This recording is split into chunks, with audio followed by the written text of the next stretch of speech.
Today we have a special collab with Crispy's Tavern. If you want some more context to this story, be sure to check out his video before watching this one. So basically we have a GM who really likes Wilma, who is with Fred already. Her character was made incorrectly, so she cannot do what she's supposed to be able to do. The GM solution is that she doesn't need to roll and should automatically succeed. So let's see how this story ends. Let's have a log hit on another log in the fire. Sorry guys, I stink at this. Generating characters is incredibly difficult. Even veterans use tools and need help. Your character is great and you didn't make any mistakes. You just don't like her playstyle and you want to push your playstyle ideas onto her. Are you happy with your character as it is? A redo is completely unnecessary. Don't let anyone tell you how to play. We can meet up outside the game and discuss any issues you have and easily fix anything. Your character isn't the problem here. You did nothing wrong. Wilma gets visibly uncomfortable, so she didn't say anything. I guess she didn't want this much attention, much less a heated discussion like this. Worse even, it started to feel like the GM was fighting over her instead of talking with her. I didn't know what to do. This was so stupid. I decided to back down. Later, a couple of friends, the GM and I, go to the movies. Our newbie couple was not present. GM brings up his idea to help Wilma. I plan to give Wilma a magical artifact to enhance her abilities and bring her up to the power level of the rest of the group. In short, it was a homebrew staff that made every enemy blind and crippled with no way to resist and had no cost, no limits, and most importantly, no drawbacks. It doesn't help with her chosen role as healer and is grossly overpowered. Dude, I don't know if this is the right approach. Just let her redo the character. You don't have to like it. I'll give it to her anyway. She needs to be ready for the hard battles I will throw at you. Fine, have it your way. At least consider a redo too before you present this at the table. The other players might get envious. You're not especially generous with loot. Tension is running high at the moment. They need to deal with it. It's the group's fault she's suffering in the game in the first place. Her character is fine. It's you and the other players that are making things hard for her because your characters are overpowered. You're the only one at the table believing this.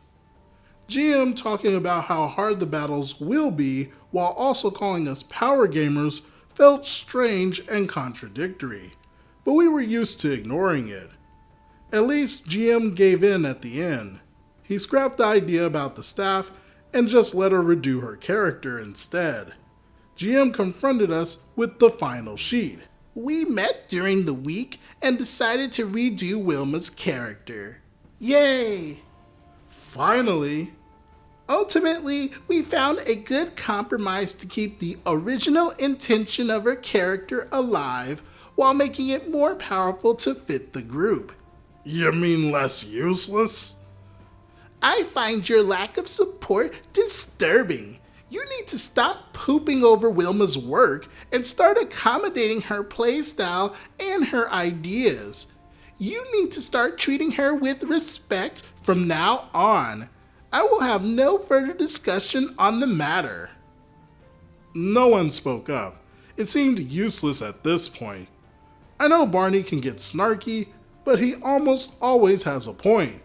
Continuously declaring success on one character is not a playstyle. Constantly failing at easy tasks you expected to be good at is hardly enjoyable. Being entirely dependent on the GM's whims this way would be stupid, and being unhappy about your character is also not a playstyle. So Fred and Wilma have a dog, a quite young dog at the time. They end up asking if they could bring the pupper to the game, so he isn't alone for so long. The reaction was mixed. In particular, Barney has trouble with dogs. We don't know why, just that he avoids them. He allowed it anyway, insisting that they keep the dog an arm's length away. Sometimes during the session, he sat on someone's lap, or someone played with him. However, this sometimes took the attention away from the table. I mean, how could anyone resist a pupper? But Barney didn't like that. This wasn't working out as we promised. Someone complained about how we handled the dog. I know. Sorry. We agreed to have the dog around, and we will stick to this agreement.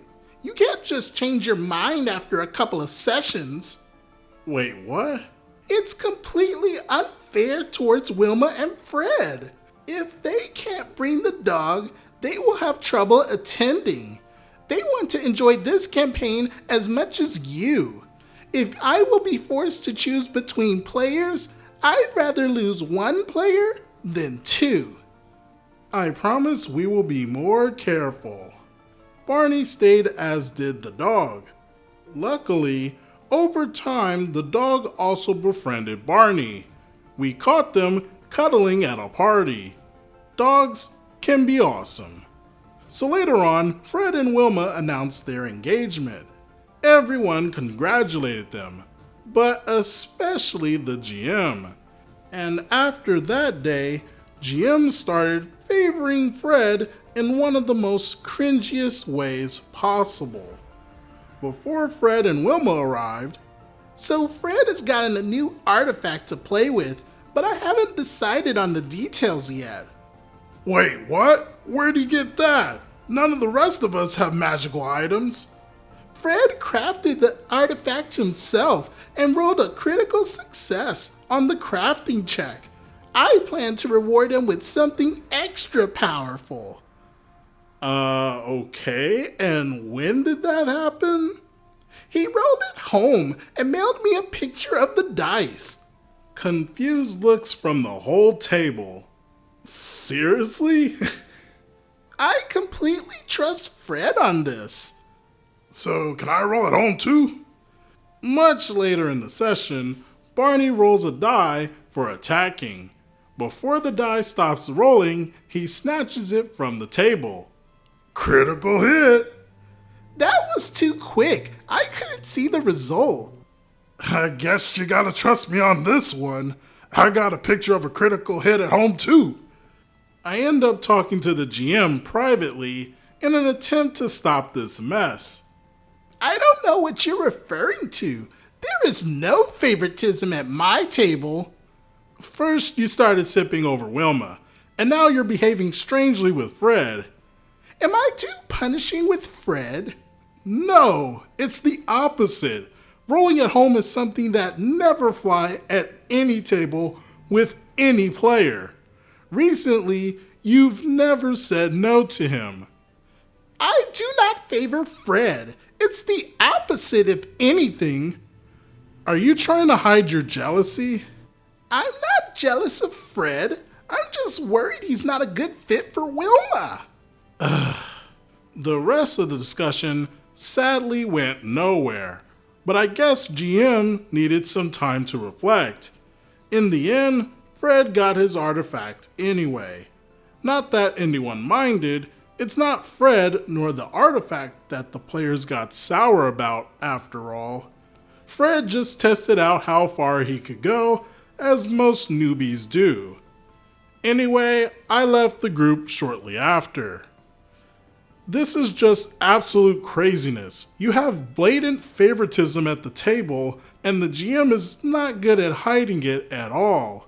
He practically is telling the table how much favoritism he has for players, but what confuses me the most is his favoritism towards Fred. Normally in these sorts of stories, you would expect the GM to try their best to weaken Fred's character. I truly wonder why he decided that buffing his character was the proper maneuver. What do you all think about this situation?